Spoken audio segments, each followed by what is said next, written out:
Al encuentro de Dios en la ciudad. Una invitación a que seamos acompañamiento y fermento mientras descubrimos a Dios en la cotidianidad.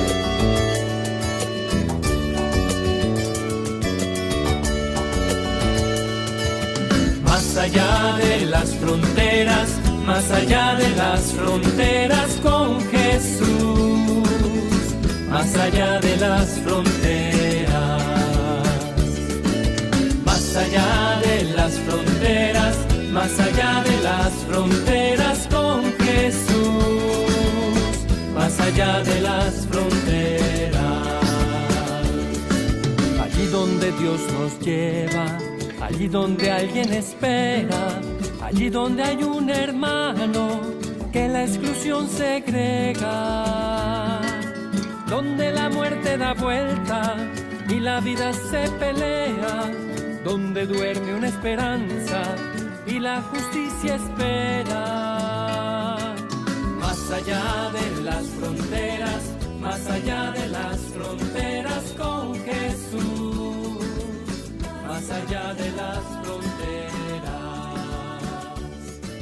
más allá de las fronteras, más allá. Saludos amigos televidentes, bienvenidos a este programa Al Encuentro de Dios en la ciudad. Con ustedes el diácono Jorge Almodóvar Capielo, agradeciendo la gentileza que nos brindan de permitirnos entrar a su hogar a través de este programa que produce la Oficina de Medios de Comunicación Social de la Diócesis de Ponce.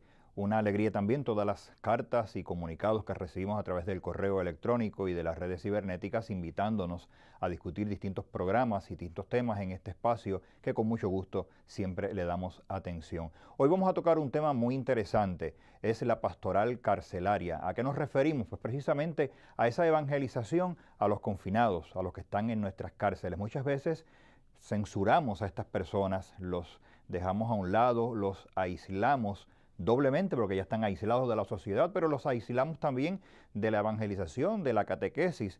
Son pocos las personas que gustan de involucrarse en lo que es la pastoral carcelaria, pero es más grande la necesidad que las personas que deciden involucrarse en la misma. Es importante quitar el estigma a estas personas que por distintas razones están en las cárceles de nuestro país. Algunas, la mayoría quizá, con razón, pero también tristemente muchas sin ella. Nos ha sorprendido en los últimos años casos de personas que han estado recluidas por muchos años y luego se ha demostrado su inocencia. Sin embargo, el que sean culpables o inocentes de algún incidente no les debe privar de lo que es la evangelización, de lo que es la palabra de Dios, de lo que es la catequesis. Fíjense que en muchas ocasiones cuando las personas están en este tipo de situación difícil, como lo puede ser estar presos, estar encarcelados, encuentran en la catequesis, en la evangelización, en la palabra de Dios, en la iglesia, en términos generales, ese espacio donde poder descansar, donde poder abrir su corazón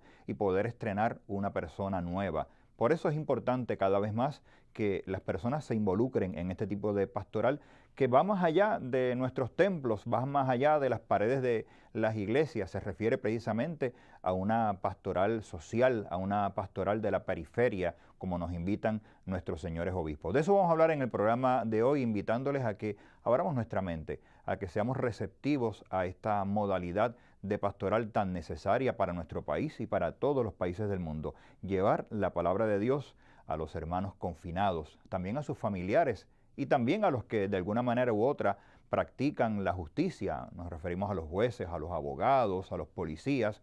Todos necesitan la palabra de Dios, la evangelización, la catequesis. Fíjense, queridos hermanos, que las estadísticas señalan que en Puerto Rico hay cerca de 15,000 confinados. Eso, las estadísticas más recientes, podría haber un poco más de ellos, sin contar los que están fuera de Puerto Rico, purgando sentencias fuera de nuestra nación. Así que es importante esta cifra, porque cuando vemos esa cantidad de números, al potenciar y relacionar esa cantidad con los familiares, parientes, amigos, afectados, pues vamos a encontrar un resultado muy grande, un campo para el servicio y la misión de la Iglesia cristiana, específicamente para los capellanes cristianos, católicos y no católicos. Hay tarea por hacer. Por otra parte, no hay nada que indique que el incremento de personas en las cárceles va a disminuir o que se va a estancar. Por el contrario, cada vez se habla de la necesidad de más cárceles, de más espacios de reclusión. Por lo tanto, no se dice que esto va a disminuir o que se va a estancar. También vemos cada vez más nuevas conductas delictivas que van en aumento y que nos trae gran preocupación. Hay un desfile diario de personas que entran a las cárceles y por las circunstancias que vive el país, realmente nadie está exento de ir a una cárcel. Muchas veces decimos, eso no me va a tocar a mí o no tiene que ver con mi familia, pero las situaciones que vive en nuestro país, qué sorpresas nos llevamos. Nadie está exento de tener una situación como esta. Si a todo esto agregamos el personal que trabaja en las distintas administraciones penitenciarias, me referimos a los profesionales que prestan servicios especiales, los policías, los jueces, abogados, pues el campo se amplía. Más aún si se engloba en la pastoral a la justicia en general, fiscales, jueces, magistrados, los cuerpos de seguridad. Vamos viendo que la cantidad va en aumento. El proyecto será de una gran envergadura cuando vemos toda esa población que toca a toda una rama del poder político, que es la rama judicial. Así que hay un amplio campo para desarrollar y activar lo que llamamos una pastoral penitenciaria cristiana, que queremos que abarque toda la problemática desde una perspectiva cristológica, donde el Señor sea el centro. Así que la pastoral se tiene que dar en términos del llamado de Dios. Por esa razón, no habrá en esta pastoral ni tiempo para burocracias, ni exclusiones, porque su misma naturaleza, el trabajo, es distinto a todos los demás proyectos de evangelización. Hay una peculiaridad y una particularidad en este tipo de evangelización cuando llevamos la palabra de Dios y la catequesis a las personas que están en las cárceles del país. Así que esta pastoral requiere también de una constancia, de oración, de conocimientos de la catequesis, de la palabra de Dios, de las nuevas modalidades de evangelización. También requiere conocer a la persona, su medio ambiente, pero sobre todo la pastoral carcelaria requiere y exige un corazón compasivo y misericordioso. Y esta frase en este año de la misericordia pues cobra un sentido mucho mayor. Un corazón compasivo y misericordioso. ¿A qué nos referimos? Que las personas que estén detrás de la pastoral carcelaria, las personas que se involucren en esta modalidad de evangelización, tienen que encarnar a Cristo. Como hemos dicho en otros espacios, amar con el mismo corazón y los mismos sentimientos de Cristo. Así que la persona llamada a este ministerio pues tiene que saber que la obra es de Dios y que la obra es para Dios y por eso debe tener una mente abierta, desprovista de prejuicios, de fanatismo.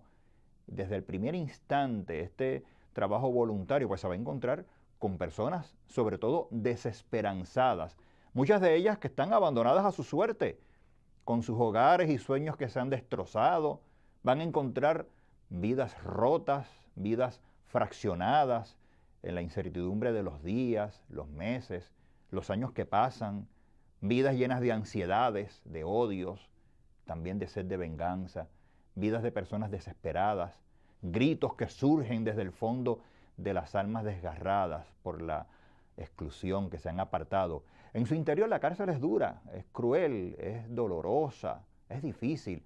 Y de la cárcel se habla mucho como estigma, pero se habla muy poco del amor misericordioso de Jesús en ese lugar. Allí, en las cárceles, se manifiesta a diario la muerte con todas sus secuelas. Y quien entra a realizar una misión cristiana definitivamente debe ir tocado de una especial unción del Espíritu Santo porque debe ser instrumento de Dios para sanar heridas y lograr resurrecciones, como leemos en la palabra de Dios en Romanos 1:16. También debemos decir que en la cárcel la soledad va girando día y noche sobre la humanidad de los internos que sufren y esperan. Por eso, una pastoral penitenciaria cristiana no puede improvisarse, no puede quedarse en los lugares comunes de la religiosidad, de lo que ya se ha hecho, no puede tocar solamente aspectos parciales del problema, no puede volverse algo rutinario. Una pastoral penitenciaria debe abrirse al obrar del Espíritu Santo, a la acción creativa, a la visión con fe de que es posible impactar todo el penal y todos los penales con el fluir de Dios para que las cárceles lleguen a ser lugares más humanos, con un enfoque cristiano y más visibles. Fíjense, queridos hermanos, que ya lo dijo el Papa Francisco, precisamente cuando estuvo a finales del año pasado visitando Estados Unidos, en Filadelfia, visitó precisamente una cárcel, tuvo una audiencia con unos presos, con unos confinados, y allí precisamente les habló del amor misericordioso, de la acogida. Les recordó que el hecho de estar presos, de estar encarcelados, no significa que han sido excluidos de la iglesia, que han sido excluidos de la evangelización o de la vida cristiana, sino que este querer de la iglesia de acogerlos fue presentado maravillosamente por el Papa Francisco cuando les hablaba en su visita a la cárcel más grande de Filadelfia. En esa alocución también el Papa Francisco les invitaba a una transformación de vida. Les decía que los presos, los que estaban encarcelados, también tenían espacio para transformarse, para cambiar. Y este detalle es bien importante porque la evangelización, la catequesis en las prisiones de nuestro país van ligadas precisamente a una invitación a las personas que están allí sentenciados a tener un cambio de vida, a descubrir el rostro de Cristo, a descubrir cómo también el Señor los ama y los llena de gracia aún a pesar de su situación. Si el Santo Padre, máximo jerarca de nuestra iglesia, los acoge, los invita a la transformación, les advierte de la importancia de encontrarse con Jesús, de tener ese encuentro amoroso y transformar su vida, ¿quiénes somos nosotros entonces para excluirlos o para temer llevarle la palabra de Dios o para estigmatizarlos? De ninguna manera. Son personas bautizados, iglesias también, porque la definición de iglesia es una comunidad de bautizados, pues allí en la cárcel hay iglesias, muchos bautizados, que merecen, necesitan y tienen derecho a nuestra labor evangelizadora, a nuestro ministerio pastoral. Esa es la pastoral penitenciaria que estamos compartiendo en el programa de hoy. El fundamento bíblico para esta pastoral es muy rico, tanto en el Antiguo Testamento como en el Nuevo Testamento, y tiene que ser diseñado para situaciones y para vivencias distintas en la vida y en el entorno de los reclusos. Con ese proyecto se visualiza la pastoral penitenciaria cristiana, llegando a todos los sectores humanos que de una u otra forma están involucrados en toda la problemática. Fíjense, queridos hermanos y hermanas, que la pastoral penitenciaria no solo tiene que ir a las cárceles a decir un discurso, sino que debe aprender a escuchar las frases quebradas, los gritos de angustia, los melancólicos silencios que surgen de lo profundo de su existencia, de esas situaciones que le han llevado a vivir esa soledad y que de pronto ya han perdido la fe en sí mismos, han perdido también la fe en los demás, han perdido muchas veces la fe en las instituciones, en la justicia, han perdido en muchas ocasiones los presos la fe en el mismo Dios. Y nosotros somos llamados a llevarle ese mensaje esperanzador, porque muchas veces el dolor, la angustia, la ansiedad que se vive adentro son mayores que el consuelo y la misericordia de quienes bien intencionados entran creyendo que lo saben todo o que tienen todas las respuestas. Por eso con lo único que no hay que entrar a una cárcel es con las manos y el corazón vacío, porque en cada uno miraremos y sentiremos una parte adolorida de nosotros mismos. Vamos a una pausa y en breve vamos a continuar compartiendo todo lo que es e involucra la pastoral penitenciaria. Al encuentro de Dios en la ciudad. Ya regresamos al encuentro de Dios en la ciudad. Seamos acompañamiento y fermento mientras descubrimos a Dios en la cotidianidad.